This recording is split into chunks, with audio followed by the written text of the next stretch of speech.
Mike Smith getting all from West Coast as he clings to the lead from Gunnabara. Iraq is third on the inside. Cameron is fourth. It is West Coast, and he keeps on rolling. And West Coast goes wire to wire. It's the Travers. Live from the backstretch at historic Saratoga Racecourse, this is Racing Across America with Seth Merrow. Racing Across America is brought to you by Pinnell's Restaurant, a Saratoga tradition since 1922. 284 Jefferson Street, Saratoga, just minutes from the track. Thoroughfan, giving the fan a voice. Find them at thoroughfan.com. And Woodbine Racetrack. Pick, bet, and cheer on world-class horse racing north of the border.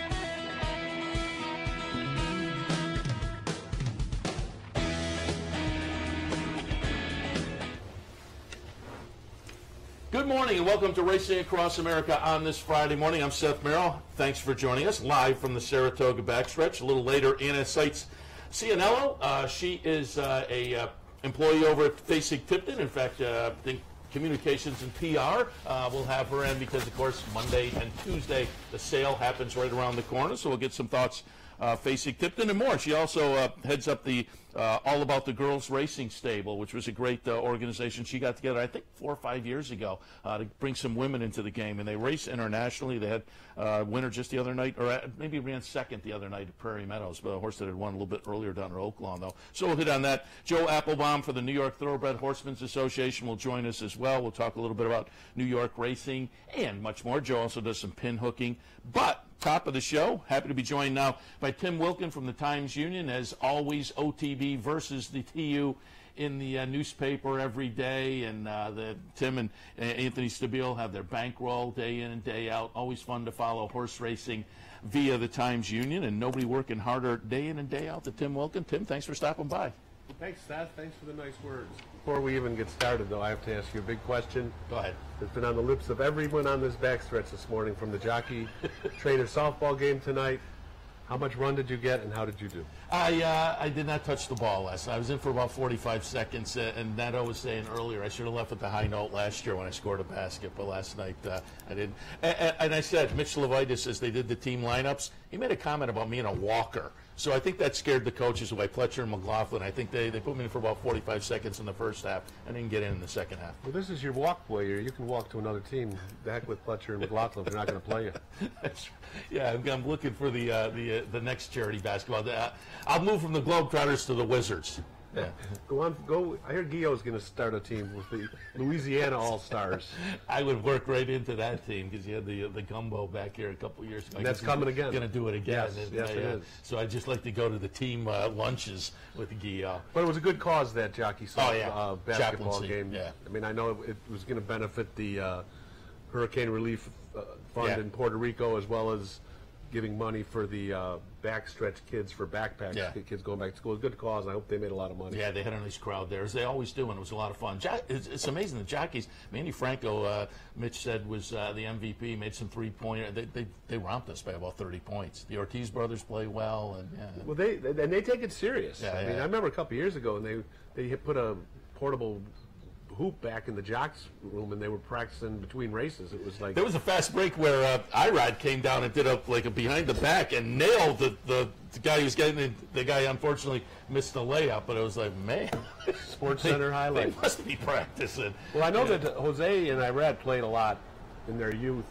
Growing up, they played baseball too before they got their real calling, which was horse racing. But they're both pretty good athletes. Yeah, they clearly have played before, as have some of the other jockeys as well. It was fun night, and as I say, good crowd for a good cause. All right, let's talk again, a little TU versus the OTB. You know what the record is right now? I believe you guys have 4 or maybe 5. I think it's 5-3-4, maybe? Yeah, we had a bunch of ties. I think it's 5-3-4 you guys are up. But you guys started out really well. Yeah, which you and I were talking a few days ago, 2 or 3 years ago, we had that big lead. You guys were by like 17. Yeah, and then you guys came right down to the last day, which was great. It was fun. But you guys got the whole crew out of I know, we're throwing them all at you this year. I think you had 5 handicappers. And then Signor John, he just does it on Fridays, right? Yeah, and I'm pretty much Sundays for most of the meet, and then Sully and Mike also in the mix, and Brian as well. And on the TU side, it's you and the Big A. The Big A, Anthony Stabile, who he's new to this fray. He doesn't know of the intense competition. I mean, I've heard that John Signor has had meetings with you guys, saying that if you don't win this year, there's going to be changes made. But it's a lot of fun. It is a lot of fun. And people come up and talk to me and say, Yeah, and they follow it. They follow it. It's it's just another thing that we all love Saratoga, and it's just another thing that they get to follow. Yeah, it's fun. Good. It's good. We also have that charity bet in there in the TU every day, and that's You guys been are doing fun. pretty And good with that, aren't you? Yeah, I think Mike Callahan sent out something yesterday, I think it was, where we had already raised $800 for the charities That's with great. the bets. And I got to catch up. My couple of charity bets have kind of languished a little bit, and we'll see if I can move it on. But again, highly recommended to pick up the TU every day for those selections. You and Anthony with the bankroll and the charity bet also. But I want to mention, before we mention, I was going to mention your articles. I'll get to that in a second. I want to go back, though, just because we talked about it really the first day of the meet. And I want to thank you for participating in the tribute we did to Matt Graves and Mike Jarbo. Of course, passed away since the meet last year. Yeah. Longtime TU employees. They both did some handicapping for Capital OTB, so we did the little tribute video. And you participated in that. A lot of good feedback to that. But again, we miss Matt and Mike. It was a lot of fun to do that, remembering the stories of two guys that were really close friends with me, and they were synonymous with Saratoga, and that's it's different up in the press box without him, especially Jarbo, who was there every day. Yeah. Matt would be there, periodically, but even last year he was up there every Saturday helping me out, and it's just not as the same without him.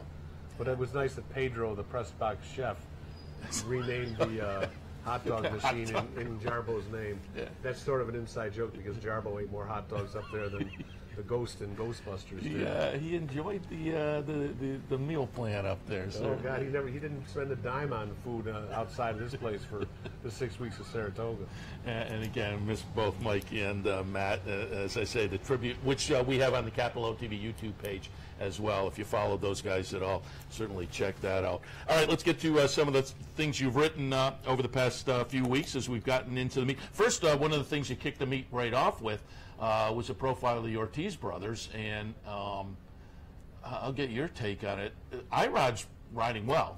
Jose has gotten off to a slow very, start. very slow start, and I'm kind of surprised at that. Yeah. Because his, I thought he was coming into this meet loaded for bear with the outfits he rode for, and it's not like he's forgotten how to ride. I think that he's had some tough beats. He's also had some horses that haven't run for him. Yeah. It's still a long ways to go. I mean, I think he's got 6 winners now. I mean, I wouldn't throw him out yet. But no, I my predictions will be an afternoon where he has 4 or 5 and then he's off and running. I mean, because right now, you look at Javi and Luis Saez, who are having off to great start. Santana. I mean, there was the stretch where Rafael was winning, I think, 3 or 4 days in a row. He won the first race every day. Yeah. Not including the steeplechase, because that was, but he won the second race, so I include that as the first thoroughbred race of the day. He's off to a great start. He's, but the riding colony, it just goes to show you, Seth, how good it is. I mean, it's not like it's just a couple guys and then it drops off. All of these guys in that room can ride. Yeah. And we've seen that already at this meet. Checking out some of the other articles you've written just recently. This one was kind of interesting. You had the Ken and Sarah Ramsey profile, the porch in their backyard where they overlooked the training track, and that was kind of interesting. Ken Ramsey is just, I think, a delight to be around. He's 82, loves the game. 82 years old, still has the enthusiasm of a 20-year-old.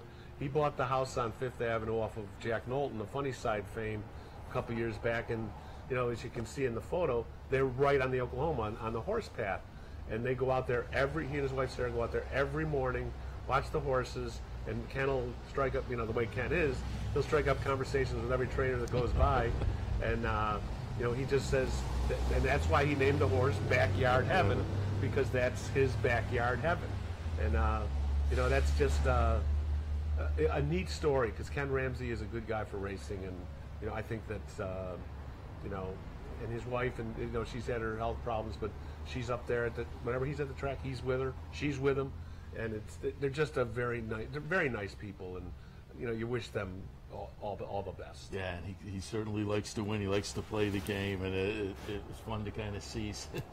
Goes out and has breakfast in the morning and watches the horses work out over at Oklahoma. Also wanted to touch on, because one of the characters in the game, Eric Guyot, and he has one of the horses who's kind of become a darling of social media. That Southern Phantom with the all-white face has really attracted a nice fan base.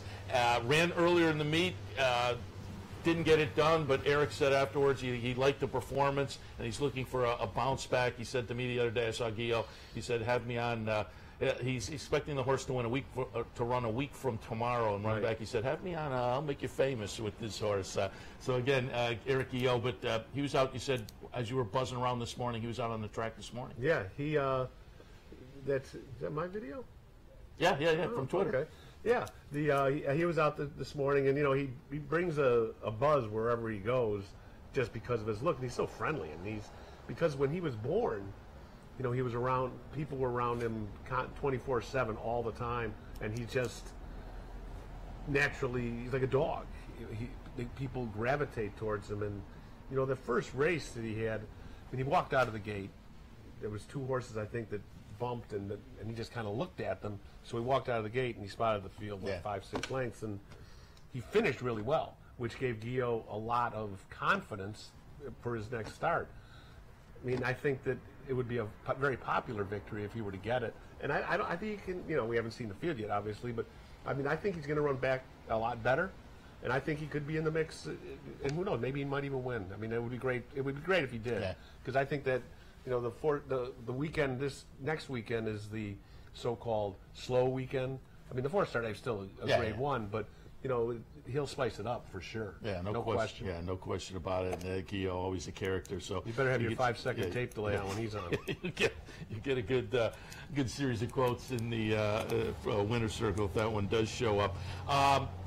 I just want to ask you, because as I say, one of the hardest working guys in the press box. I leave late a lot of days, and you're always in there after me, so you're working late, and I see you're on the card again this morning with our buddy Anthony Affronti, buzzing around the backstretch. Give us a typical TU day working on the racetrack here. Well, I get up here 8:15, 8:30. And I'm here till 10 o'clock at night. Yeah. I mean, I do the interviews in the morning, go out and see anyone that I need to see. Then you got to go upstairs and you got to write your stories. You got to handicap the races. You do all the social media stuff, videos you have to do now. I mean, it's a nonstop thing. You know the deal. Yeah. It's not like it used to be where 10 minutes after the last race you're walking out the door. I mean, God, there's been sometimes I've been there till 10 o'clock at night, and I'm walking out and saying, what, am I crazy? I'm thinking Matt and Jarbo, the ghosts of them, are up there watching me. I mean, it's just, but, there's no other place like it. And you can, if you want to get into this business, you're going to have to work long hours. It's not, I always get a kick out of the people in their offices that say, oh, you're up at Saratoga for 6-7 weeks. Must be a lot of fun. And it's fun being here, but it's a lot of work, as you well know, if you want to do it right. How do you decide where you're going to go in the morning? Because you are out here. I see you buzz by our set often in the mornings as well. So how do you decide whose barns you're going to visit in the morning? Well, there's some guys you try to go see almost every day, like a Chad Brown, maybe a Todd. But then you also look at the stakes race for the weekend. There was a lot of Whitney visits this week. Going to see Rick Violet and Chad Summers with the 2 New York breds, and when I went over to see Ian Wilkes like every day, but he was never there. He was in Kentucky, and I had to get him on the phone. And he's got McCracken running in the Whitney, and it's just you just go by feel, and sometimes you just run into people and you start talking to them. Like I went over and talked to Linda Rice yesterday about Voodoo Song. I don't know if... Yeah, I think we have a replay of the Forbidden Apple with Voodoo Song. This was a big performance back on the 14th of July. Entered this weekend, but I think Linda's looking at maybe the Grade 1 coming up as well with the Voodoo Song. She is. I mean, remember Voodoo Song last year won 4 times. Yeah. 4 times at Saratoga, which is unheard of. And Linda was saying, she's done a lot of things up at Saratoga. She was the first female to win a training title here. There was one race when I think she was the superfecta in a grass race a couple years back. But she puts this accomplishment right up there with it. But, she was going to run in the Lure, the last race on the Whitney card. But with the turf course being so soft, she says that he needs it firm. So they're going to wait for maybe the four-star Dave, maybe the West Point, probably the four-star Dave. Hopefully get a harder course. But the way the weather's been, I don't know if it'll even be like that next week. Even though I think we're supposed to get a break next week. But you know, it was a cool story that the horse won 4 times, and you know we won't see him run 4 times this year, maybe twice. But I think the four-star Dave, and that's an ambitious spot. Grade 1. Ambitious spot, but obviously the horse likes it here. So, you know, it's there's always that old angle, the horse for the course, and you know that's certainly one that fits that. Yeah. And it will be fun to see wherever they choose to run with the horse because of that. There was a great story last year with the 4 wins. That's something you certainly don't see very often with a horse like that. Let's talk a little bit about Whitney tomorrow. And during the handicappers report earlier, I said we would have this replay of the Golden Shaheen earlier this year. As we pick it up around the far turn, sitting last will be Mind Your Biscuits. And as the camera pans, he'll only be in the shot for a second as they hit the stretch, and you'll see him kind of tilt out. In fact, we picked it up later, so he's not even in the shot right now. You'll see him show up. At no point here do you think he's going to win the race. No. Even when he comes into the picture, you don't think he's going to win the race. He gets up in what is one of the most incredible performances, certainly of the year, but probably the last 20 years, just gets up in this international race. New York bred, a Group 1 internationally in Dubai. Followed that up with the ding-dong battle with B. Jersey down in the Met Mile, and what was one of the better races of the year as well. He adds intrigue tomorrow in the Whitney, and then, of course, Diversify, who was huge in that wire-to-wire Suburban win. They're the 2 storylines, but it's a fun field tomorrow. What are your thoughts on the Whitney? It is a fun field, Seth, and, you know, Biscuits won that Shaheen 2 years in a row. Yeah. And, you know, you could say arguably that beat he had in the Met Mile was one of the better efforts in defeat that you're going to see all year. I mean, he comes from way out, although when I was talking to Chad Summers, he's not saying that for sure that this horse will be far back. He said he might be closer to the lead. I don't know what they're going to do with, well, we know what Diversify is going to do. He's going to be on the lead with Dalmar. I think that he'll keep him company, but also Rick Violet says that if Dalmar wants to go, he says good luck to him. We might sit off of him. So I think it's going to set up for the 2 New York breds to run big races. But, you know, you also got a Belmont winner in there. You got, I mean, Backyard Heaven, I don't know what to make of him after that debacle in Churchill.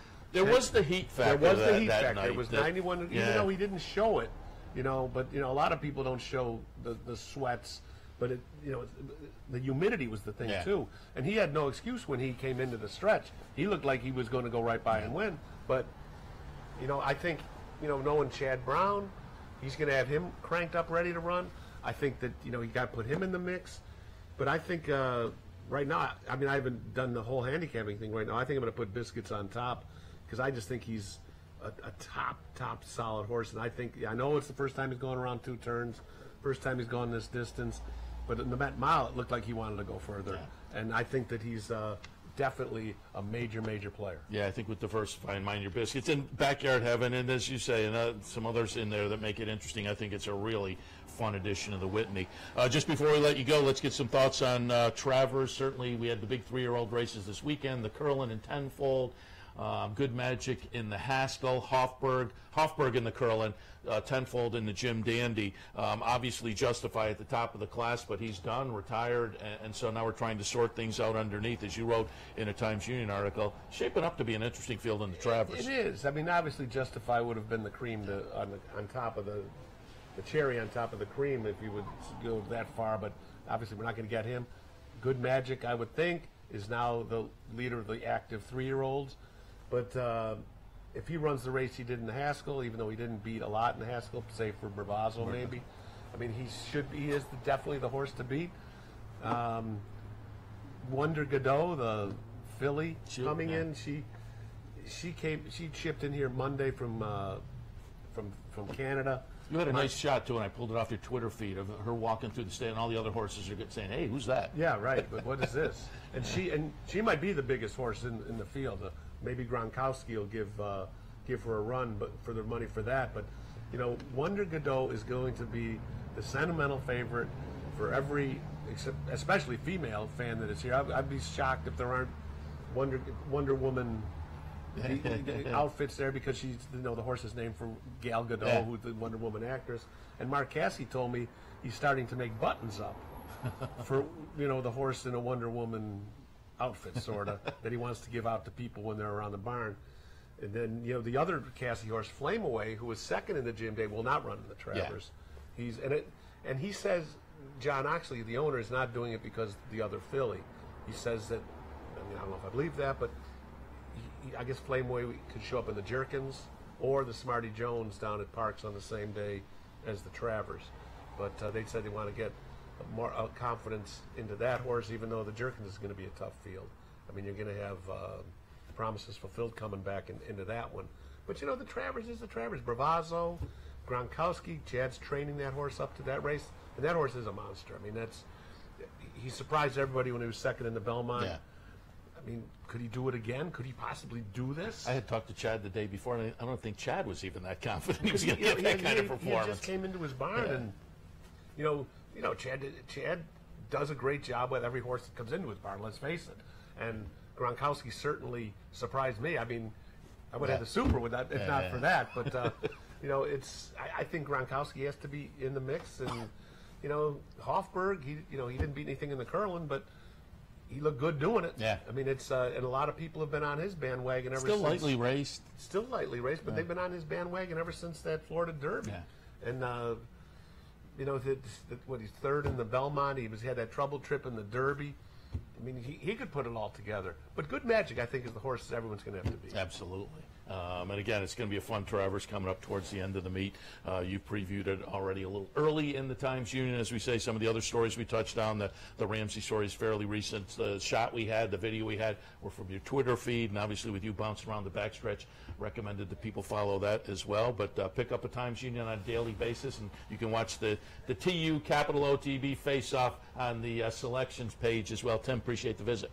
Seth, thank you. It's always good to visit with you, and you do a great job. Appreciate that. Tim Wilkin from the Times Union. We'll take a break. When we come back, Anna Seitz Cianello from Fasig-Tipton. Again, the big sale comes up Monday and Tuesday. We'll hit on that and much more right after this. Stay tuned. Birdstone is an outside front. They're coming down to the finish. Can Smarty Jones hold on? Here comes Birdstone. Birdstone surges past. Birdstone wins the Belmont Stakes. You know, and make better decisions, better choices, to know how to connect the dots. In horse racing, knowledge is a powerful tool, but not the only tool. Race results and replays, past performances and live streaming, wagering from all your digital devices. These too are important tools, and you'll find them all right here at Capital OTB. Capital OTB. Become a better horse player. The backstretch workers are the heart and soul of what we do. They're the backbone of the industry. People on the racetrack are very giving people. It's a very oppressive community of people helping one another. We see it all the time.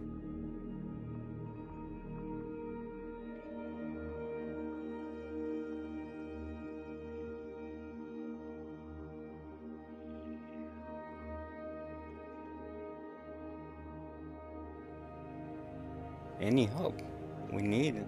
It's right there in their hands. It makes so much easier in the family to have somebody like Nathan to help them. Looking for a fantastic meal? Stop by Malcolm's, a unique farm-to-table restaurant experience. Located at 617 Union Street in Schenectady, Malcolm's offers locally grown fresh foods, mouth-watering flavors, an enhanced drink menu, and terrific service. Malcolm's is a sure bet during Saratoga season. Make your reservation today.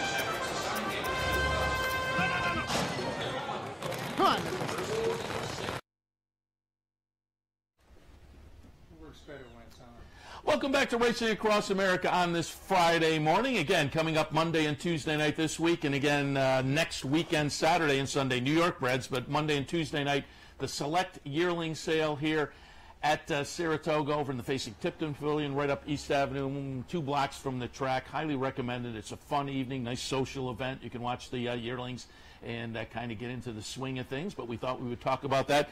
And from Client Relations and PR over at Facing Tipton, Anna Seitz Cianello. Good morning. Morning, Seth. How are you doing? Very good. Happy to have you join us this morning to talk a little Facing Tipton, and we were talking basketball game before we came on the air. You were out there playing a couple years ago.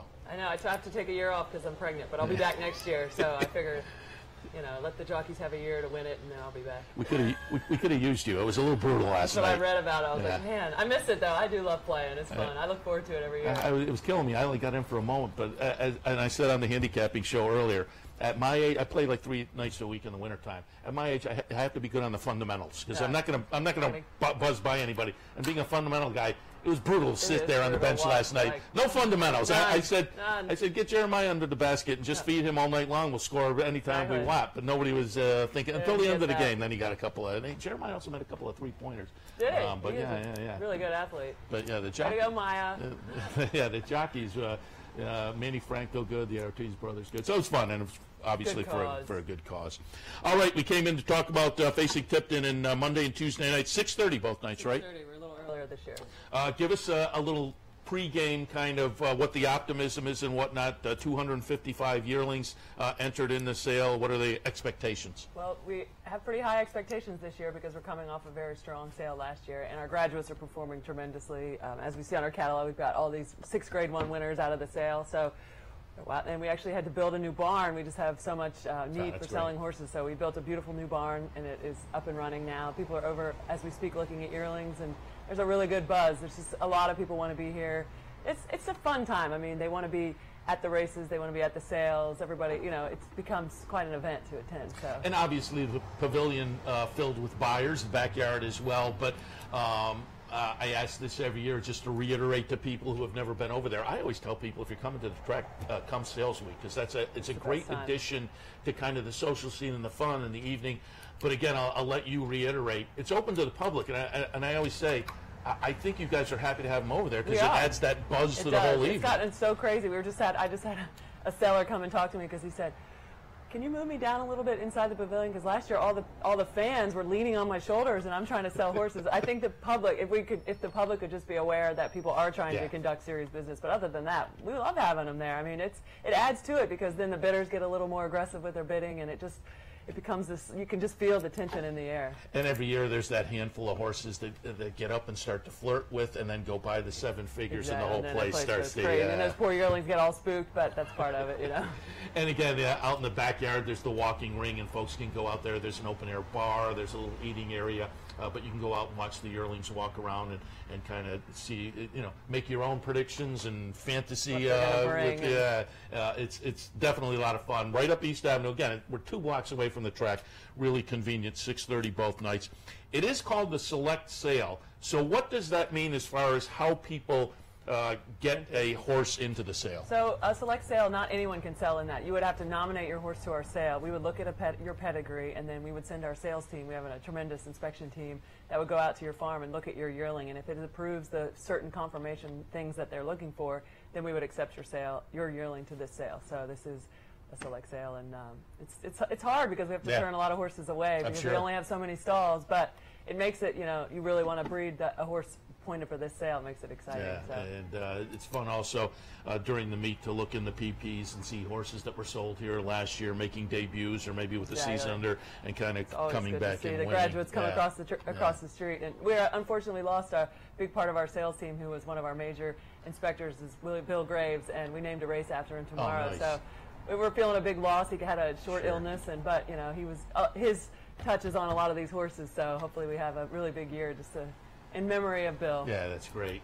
And again, on the catalog, 6 Grade 1 winners that graduated from the sale, so that's nice. But this year, some new. I went to the Andy Serling radio show last night, and he had Boyd Browning on from Facing Tipton, and talked a little bit about the new sires that are in the mix. American Pharoah, Liam's Map. Palace Malice, interesting. Won at a mile, Met Mile, won at a mile and a half, the Belmont Stakes. So some nice names kind of showing up for the first time in the catalog. And Empire Maker back again, so it's kind of exciting. It is quite a mix of, yeah, the freshman sire thing I think will be well received. Everybody's asking about those American Pharaohs, you know, that they can't wait to see what they look like, so I'd imagine they'd be pretty popular.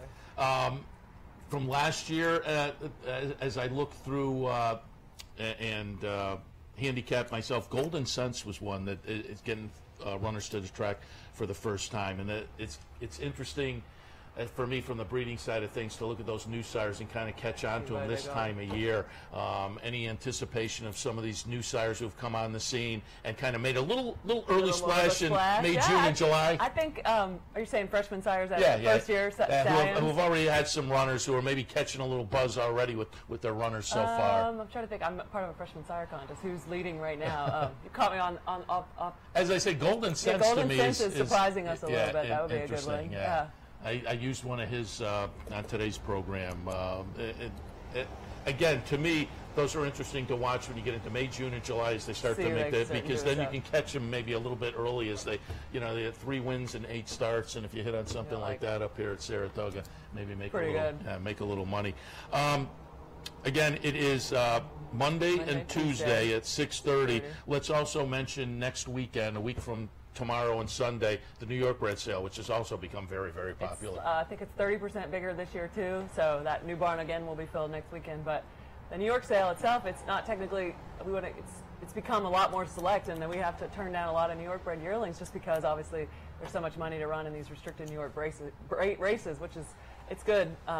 It's going to be very strong. We had our strongest New York Bred Sale ever last year, so we're hoping high expectations for this year. But it used to be people would come in town for one sale, a lot of the major players, and then a new crew might come in for the second sale. Now, a lot of our buyers want to stay for both sales because you just can't afford to miss out on the New York Bred Sale. Yeah, it certainly has become popular. Give us a little nuts and bolts of how the turnover works, because obviously you want people to take a look at those New York Breds as well. Oh, yeah. So how does the turnover work from sales are completed on Tuesday, and then you want to get... We have the best grounds crew in the world. These guys are so good because they have to get all those yearlings out as soon as the sale ends. A lot of the ones that'll sell Monday, some will ship out Tuesday, but most of them Wednesday morning. Then they have to clean all the stalls, and then the New York Breds start arriving. So it's a very short amount of time to turn around, but thank God we have such good guys. And then you can start inspecting the New York Breds, usually, I think, Thursday afternoon, Friday. But it's a tough time, so if you're interested in coming over to that sale, because of the races Saturday and Sunday, you really need to plan, like, get over early and really start getting your work done, which I know that's tough if you're a trainer, if you're here busy in the morning, but there's no other time for us to have the sale. So we just have to, we try to make it work for everybody. Yeah, and you want it in a condensed week like that for the people who are going to stick around for both sales.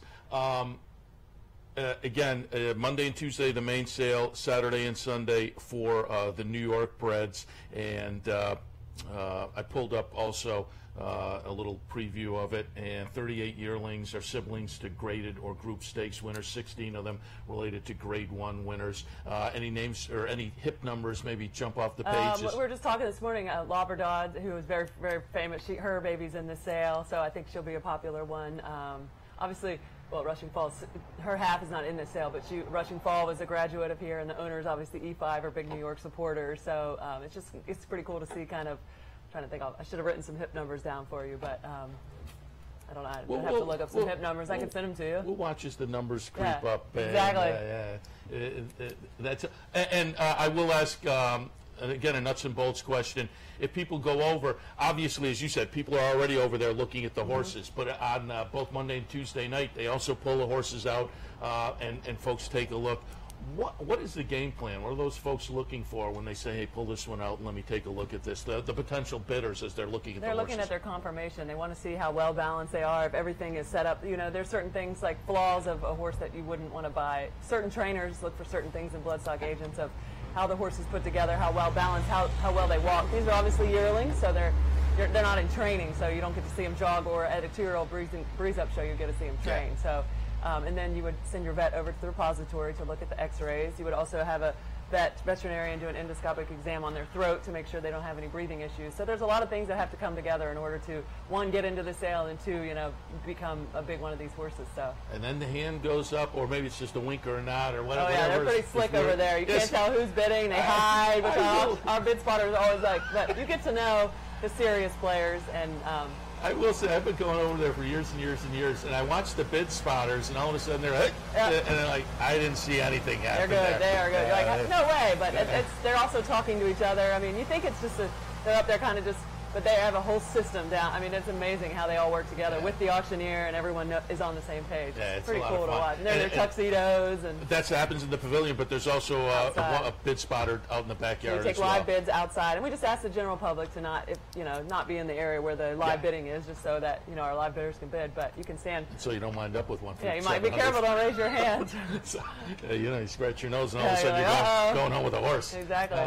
But again, it's a lot of fun. 6:30 both Monday and Tuesday. Highly recommend it. If you haven't been, come on up and head up to the Facing Tipton Pavilion, right up the street from the track again on East Avenue. But Anna, before we let you go, I want to talk all about the girls racing. Thank you. Because you kicked that up, 2013? At the time, it sounded like a great idea, a home run, pull some women into the game and become owners. But it's kind of fun, and I pulled some pictures off your website as well. I think the first picture we have, I'm looking, and I went, oh, wait, down in the corner, down the right-hand corner? Oh, Gay Waterhouse. Yeah. So obviously that's the an Australian group, crew. and that's only half the ladies that are in on that horse. So but it's international as it well. Is. We're now in 3 countries, and we're in America, Australia, and Ireland, and then we've been asked to do one in France. So the women are having a blast. Like the Irish group, we bought 2 fillies for less than 60,000 euros, and they both are running in group stakes, but they're just having fun. They feel included, and that's the whole point, is make these ladies feel like it's an enjoyable thing. I was at Christophe Clement's house last night, and he said,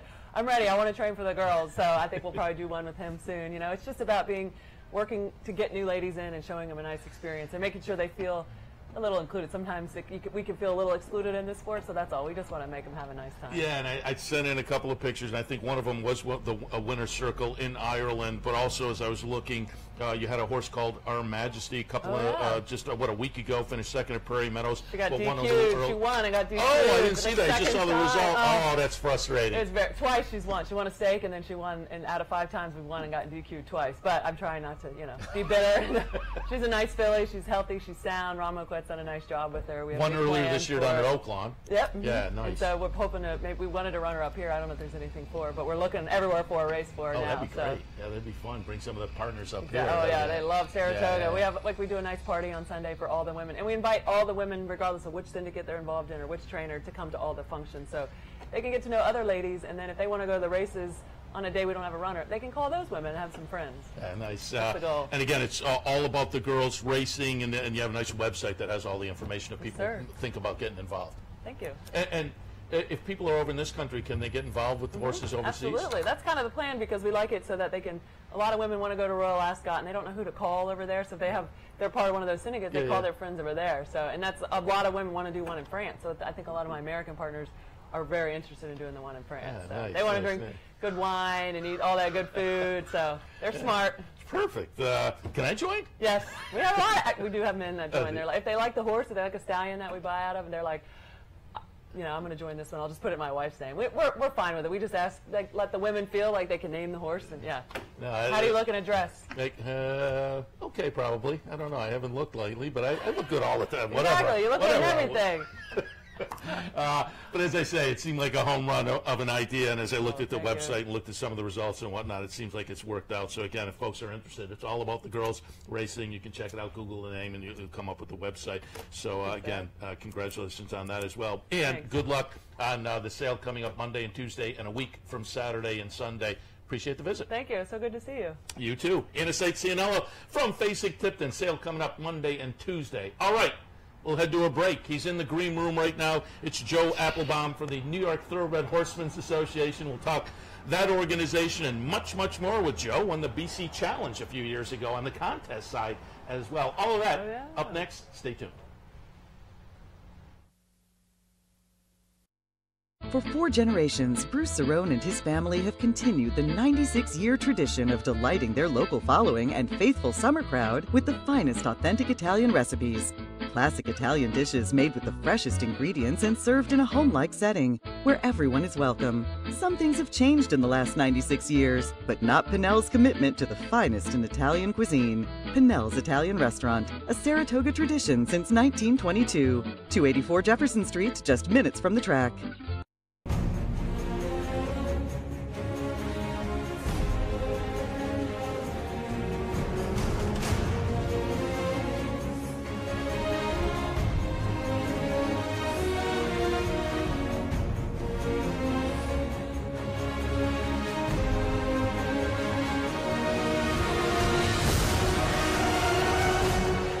Sign up today for Capital OTB's handicapping series and plan your trip to Las Vegas. Visit Rivers Casino and Resort, the Capital Region's only destination for live table game action and the hottest new slots paying out millions.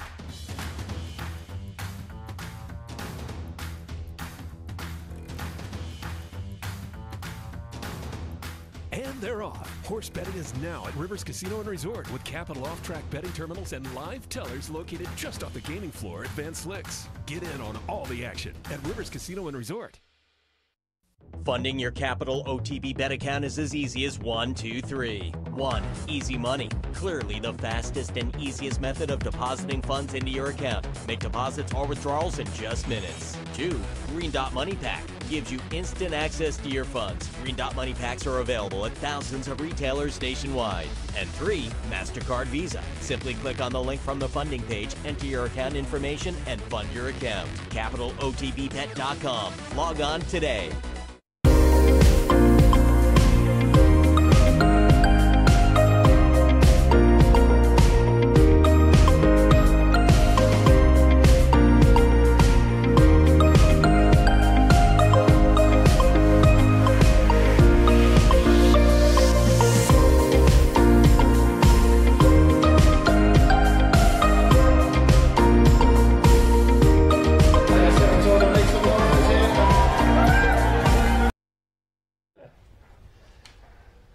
Welcome back to a Friday morning edition of Racing Across America. Again, we are live from the backstretch at Saratoga, and as promised before the break, Joe Applebaum from the New York Thoroughbred Horsemen's Association joins us. Joe, good morning. Seth, good to be here. You and I over on the bench the other night, last night at the jockey game. It was a lot of fun. We've mentioned it already this morning. I didn't touch the ball, but that's okay. It was all for a good cause. It for sure was, and it was a lot of fun for the jockeys. Yeah, that was, as they ran us right off the court. Pretty. But you know, I think the chaplaincy serves a great function here, and we at NYTHA we fund them. So we see all the good programming that Humberto Chavez does with the people in the back. Yeah, at the halftime there was a little ceremony, and actually they kind of honored the New York Thoroughbred Horsemen's Association for being one of the sponsors of a lot of the great stuff they do at the chaplaincy. And again, that was a nice event last night, and they do a great job. Nick Karras mentioned, you know, he said last night, in fact, down at Aqueduct, there was a movie night sponsored by the chaplaincy, and people don't realize, yeah, we're racing up here in Saratoga, but there's still families with horses and barns down at Belmont and Aqueduct that need to be taken care of. There sure are. We have over 1,000 workers who work either on our backside up here or down at Belmont and Aqueduct. And the chaplaincy and NYTHA and BEST and all the organizations that we fund and work with are here to help those workers. It's hard work. Their families are often, let's call it extended, over large distances, and we're really here to support them and provide them the services to make it a better life here. Yeah, and we're running a commercial for NYTHA on a daily basis in the mornings, and that kind of emphasizes that part of the mission of the New York Thoroughbred Horsemen's Association is the sponsorship of the backstretch workers. We have, just so people understand, we have a full medical clinic for their use. We do scholarship programs. We do recreation programs. We do drug and alcohol counseling, English as a foreign language. It's a very robust program. Almost $2 million in funding goes to the backstretch workers through NYTHA. Again, an important, certainly the backbone of the game, the folks that work on the backstretch, so that's good work that NYTHA does there. Talk a little bit about overall the mission of the Thoroughbred Horsemen's Association. Well, we talk about three things, really. We talk about the work we do on the backstretch. We talk about our advocacy work and negotiating with NYRA or negotiating with the state, making sure things are good in New York, so you want to come here and race your horses. And the third thing we talk about is horseman relations, trying to grow the game, being a resource to owners and trainers, taking care of their needs and problems. And something we've been getting into lately is trying to create more owners. New owners are really the lifeblood of this game. And if you out there are interested in owning a horse, call our office. We'd love to help you, get you started on that path. It's very rewarding. It's a great lifestyle, and you'll make a lot of good friends, and the action's unbelievable. That's a good point because, again, folks, you have a great website, New York Thoroughbred Horsemen's Association. If people Google that, they can find it. But people can contact you guys if somebody's thinking, hey, I want to get into the game. And you'll point them in the right direction. Hey, maybe there's a partnership out here to look for, or a trainer to talk to. Sure. We're actually forming two things right now that I think will be really helpful. One is that we're starting a racing club. We've seen the success of racing clubs in other venues in the United States, but especially in Australia. That has exploded there, and we see that as an entry point for getting into the game as an owner, where for a minimal amount of money you get the opportunity to understand what it means, what the great benefits are, also what the pitfalls are to avoid. As part of that program, we're developing an educational package just to give owners, to give small owners a chance. Hey, you want to get in this, you want to put 2-3 friends together and start buying horses, here's a roadmap to success for you, built on my 20 years of experience, the other owners on our board, and the trainers who, we want to make it as a successful experience as possible for as many owners as possible. How long have you been in the game personally? Well, someone asked me this the other day. My first real memory of watching horses was watching Secretariat win the Belmont Stakes, although I did it from a restaurant at Monticello Racetrack with my parents. But we bought our first horse probably about 16 years ago. We were fans for a number of years before that. I remember Groovy winning the True North. I think it was still called the True North back then. Back about, that's got to be 86, 85-ish on Belmont Stakes Day. And since then, Easy Goer was a seminal horse in my life, watching and rooting and following him. So a lot of people, Easy Goer and Sunday Silence. Yeah, a lot of people. My big horse was Forgo. I got back in that far back, and watching Forgo was certainly very entertaining and pulled me into the game. And that, I think, is what pulls a lot of people into the game. You get started, and then there's a horse you latch onto that makes you kind of love the game. And that's why I think this new racing club is a great idea as well. Rob Masiello from NYTHA was in a few days ago and talked about that as well.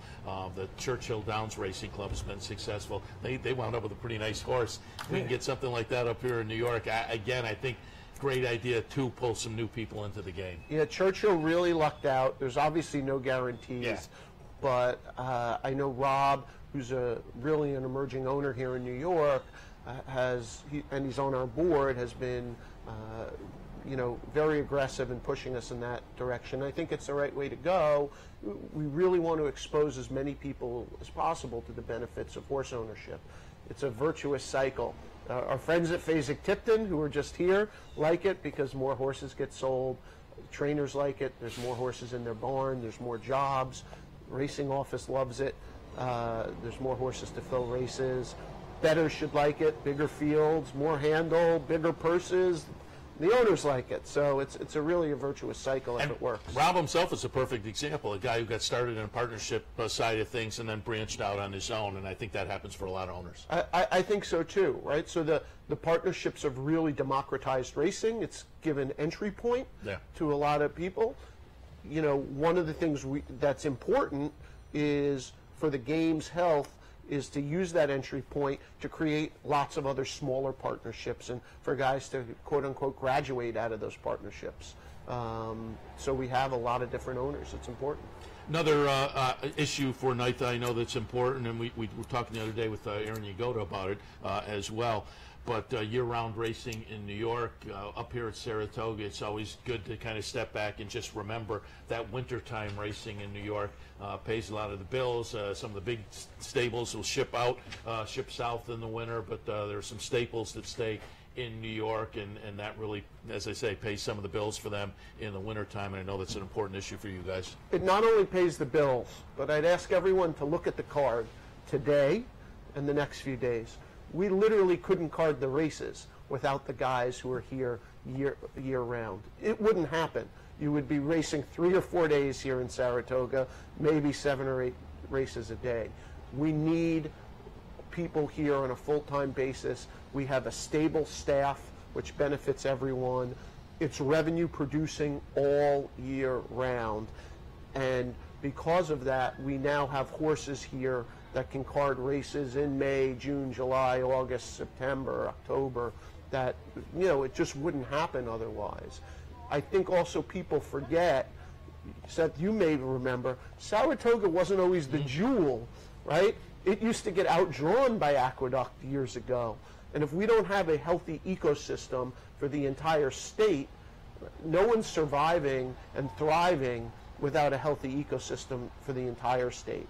And I think we lose sight of that because, let's say, Saratoga's peaking now and maybe Aqueduct isn't what it once was. But things change, and we want to make sure everything is strong so that this industry can remain strong and grow for the foreseeable future. Yeah, and if people just take a look at national handle numbers month by month over the course of the year, Aqueduct still is a pretty potent player on the simulcast scene in the wintertime. It's a very potent player. It's usually the second most handled track, weekend or weekday, and it'll compete with some others, but it's the second most handled track. So there's a huge demand for the content, okay, number one. And number two, it's actually a great place to race. If you see our purses compared to some of the other purses and what it would take to win those races, I think a lot of guys are missing the plot in terms of here's a place you can win races and make money, where you go to some other jurisdictions that have a lot of competition and kind of mediocre purses. You know, I wonder why guys are racing in those places. Yeah, again, it's popular in the wintertime, and I know that because our Capital OTB customers love the New York product in the wintertime and certainly pay a lot of attention to it. Let's just shift gears for a little bit, because I know you also, with Off the Hook, you do some pin hooking, and I just that's a subject that's always interesting to me. The pin hooking success stories certainly jump off the page, but there are a lot of other stories where they are money makers, certainly. And for folks who aren't familiar, pin hooking, you show up at one auction, buy a horse, and then you come back a few months later, and the game plan is sell it for more than you bought it for. On the pin hooking side of things, what's your philosophy when you go in to buy a horse? Well, that's a great question. Our number one philosophy is to buy the athlete, not the page. Okay, we've had great success with some, let's call them less than commercial sires, guys that have never made it. We've had great success with Werblins and Monarchoses and stallions like that that, quite frankly, didn't get a lot of great runners. So Monarchos in particular was a great champion. We pinhooked a filly named Informed Decision, who wound up winning the Breeders' Cup and was an Eclipse Award winner for was that Jonathan Shepherd? Jonathan Shepherd, sorry about that. I was thinking, as you said that rang a bell. I'm plugged into a Shepherd. So we're very interested in the physicals of the horses. I will say we've kind of shifted our model a little in the last few years, that we're taking a lot of horses from breeding them right to the 2-year-old sales. And Brad Cox actually said it to me yesterday. He says, "Wow, that sounds a lot like Ocala Stud." And he was dead on. That's exactly who we modeled ourselves after. We have about 18 broodmares here in New York State. We wean the babies, send them to Ocala to let them grow up where they grow and are trained, but we're selling most of our horses as 2-year-olds. We'll have some left over. I always like that because that gives me some New York breds to race. So I have one with Jorge Abreu here and another one with Rudy Rodriguez. So it's a smiling byproduct. But we do sell probably 50 horses a year in the 2-year-old venue and develop others for the racetrack. You mentioned it, so I'll let you tell the New York bred program a little bit, because I know that has become very lucrative over the past decade or so. And for folks who, again, aren't familiar, a lot of people who watch our show are fans of racing, but maybe more casual fans. Yeah, if you own a New York bred, you win, obviously. But if you breed a New York bred and the horse goes on to win, you get some breeders' awards as well. You sure do. I'll tell you a story about a horse named Zevo, who won the Suburban and was a really fine New York bred, made over $1 million. We developed him with my friend Tom Coleman. Tom owned the broodmare. I owned the stallion. We raised him. We broke him down. We raised him here in New York at Keene Stud. We broke him down in Ocala. Chad Brown trained him. the New York bred program allowed us races to let him develop over time. That in the open program, it's so competitive that it's very difficult to develop a horse that way. You're really forced into very deep waters very quickly.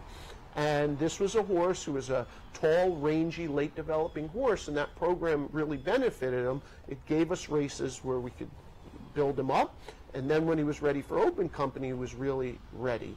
And we took a trip to the Breeders' Cup with him, and in the end, all told, we were often running for 50% bonus on our money because we had a New York sire, a New York mare. We would win an open race. There's an additional bonus for that. And it wound up being great. And a little pitch.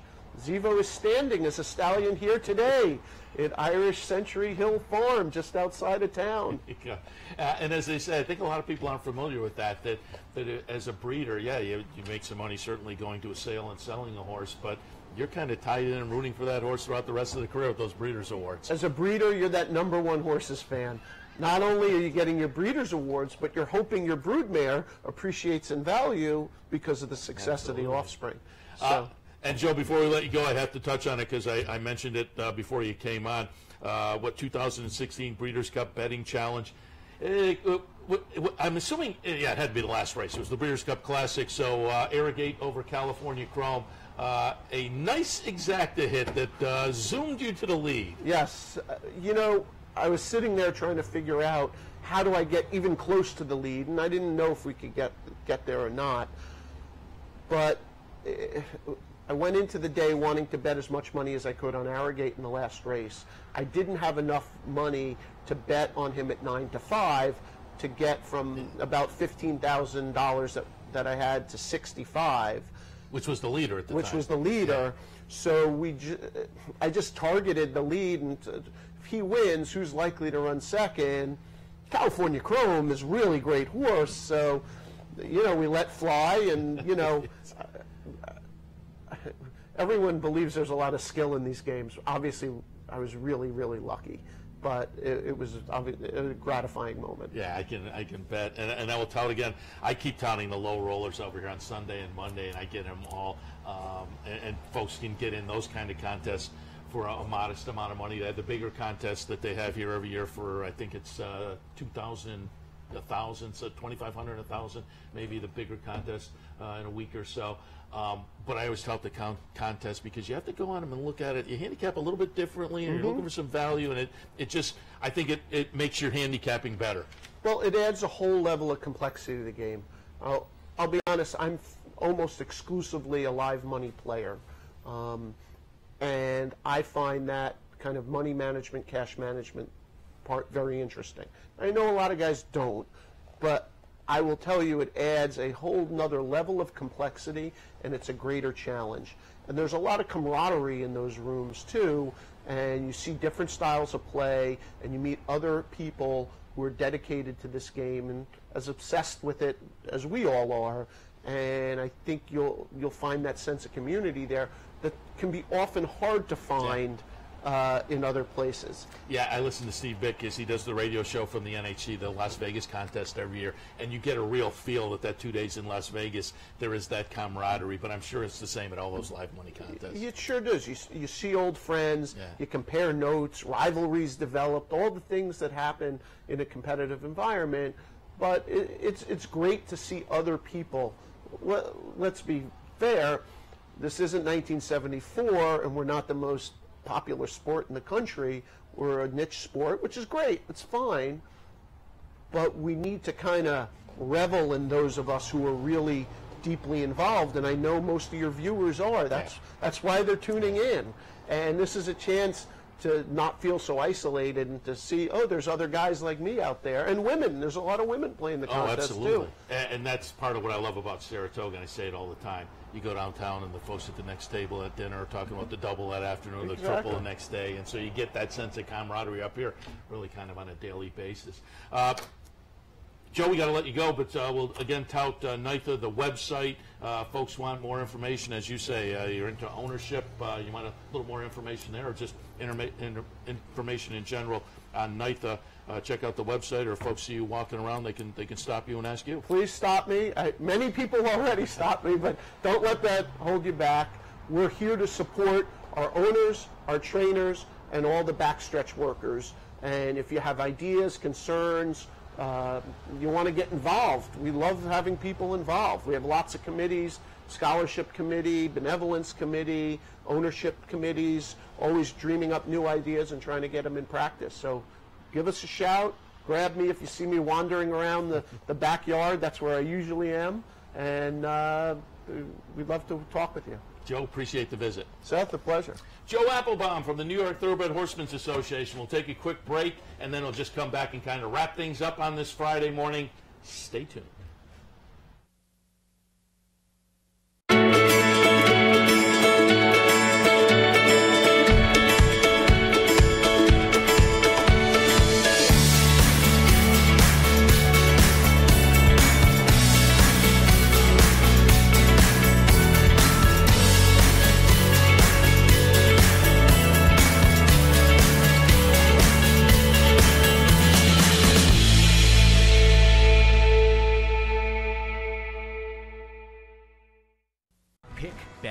Cheer on live racing from Woodbine and Mohawk Park.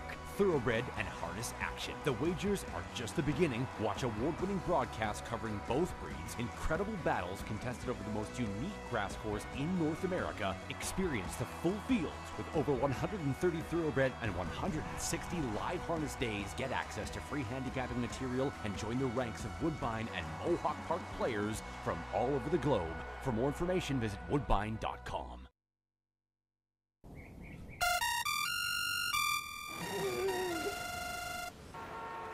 Come on. I want sales reports on my desk by Monday. Whoops. My bad. Love racing?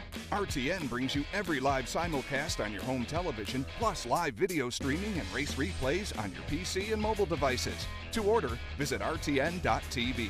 RTN, a breed apart. The backstretch workers are the heart and soul of what we do. They're the backbone of the industry.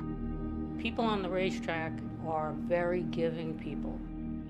It's a very impressive community of people helping one another. We see it all the time.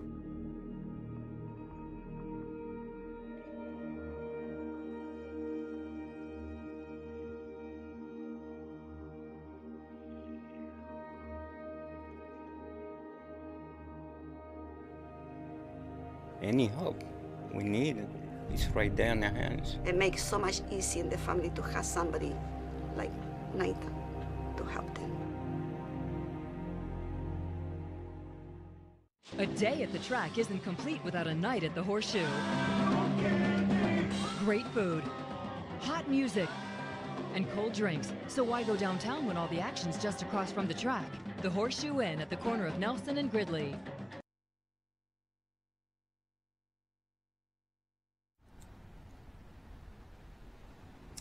Welcome back. Let me kind of wrap things up quickly. Obviously, fun show today. We talked about the nice card tomorrow at Saratoga with the Whitney, the Test, and some other stakes action on the card. The Hall of Fame Stakes today at Saratoga, so plenty of good action here.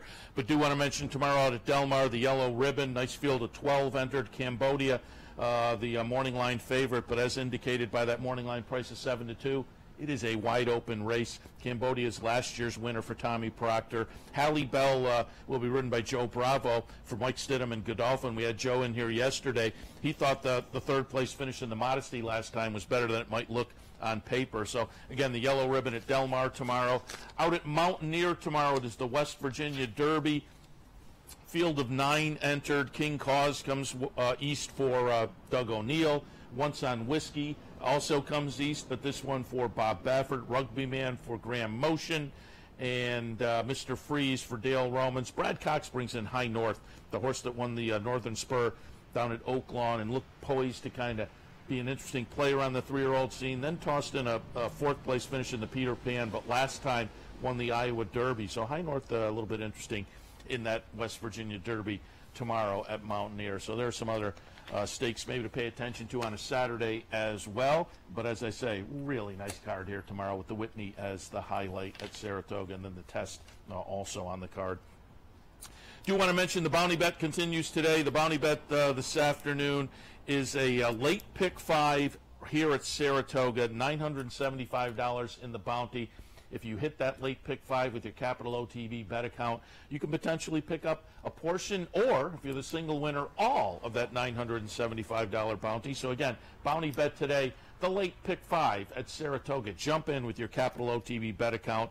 Also today, we kick off the $1,000 bankroll with Sully Crotty. Sully will have the bankroll today and tomorrow. Teams have been selected, but tune in throughout the afternoon and see what Sully's playing. Root the bankroll team home.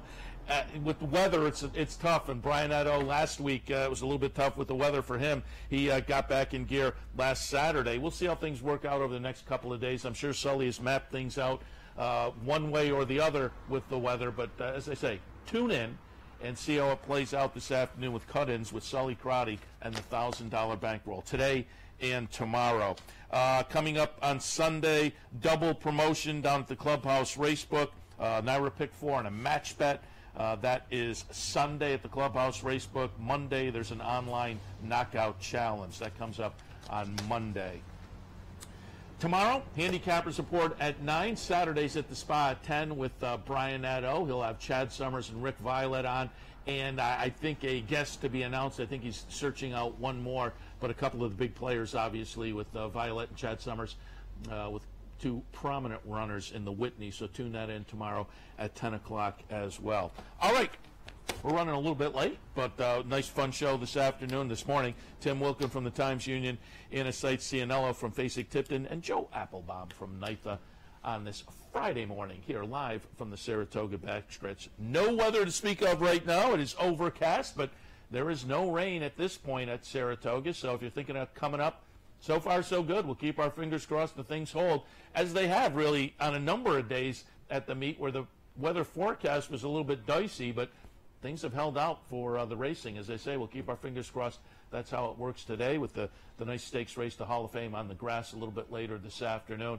If you're planning to come on up, do so. Enjoy the racing and much, much more on a Friday evening where things are always hopping in and around the track later in the evening. Tomorrow, the nice stakes card. And again, Monday and Tuesday, invited to come up and enjoy the Fasig-Tipton sales as well, 6:30, both Monday and Tuesday night. Don't forget also, Monday is the umbrella giveaway here at Saratoga, free with paid admission while supplies last. That comes up on Monday. Nice looking umbrella as the giveaway. All right, I think we've covered everything. Now we just have to cash some tickets during the afternoon and make it a complete day. Hopefully you will as well. So enjoy the racing this afternoon. We'll see you again tomorrow morning.